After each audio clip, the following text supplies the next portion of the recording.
We're starting off with the northern African country of Tunisia, and Tunisia is a pretty recognizable country. You're normally going to have a short antenna, you're normally going to have these white outer lines, and this very flat landscape with lots of olive bushes, these kind of metal poles, and just a very dry Mediterranean landscape. However, if that's all too much to remember, there's a really great tip, and that is that Tunisia has a follow car. Well, actually, there are many of them, but this one here, the Mazda with the red strip on the license plate, is the main one that you're gonna see. The car itself is kind of like a dark green color, and I would say in the vast majority of Tunisian locations, you will be able to see this guy or this guy here, which is the other follow car.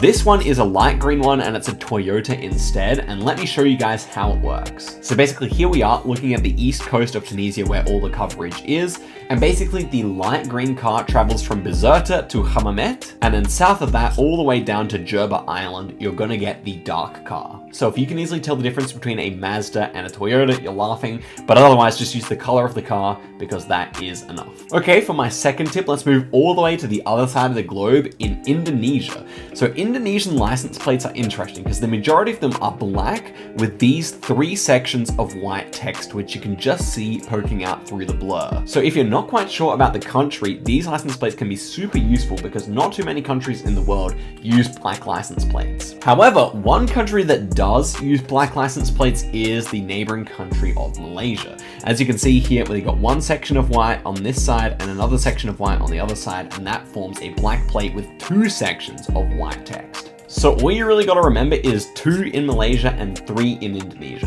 And the best way to remember that, quite simple, it's my own method and it works very nicely. You got one part of Malaysia, you got 2 parts of Malaysia. Borneo and mainland. And it's that simple, 2 parts of Malaysia, 2 parts on the license plate,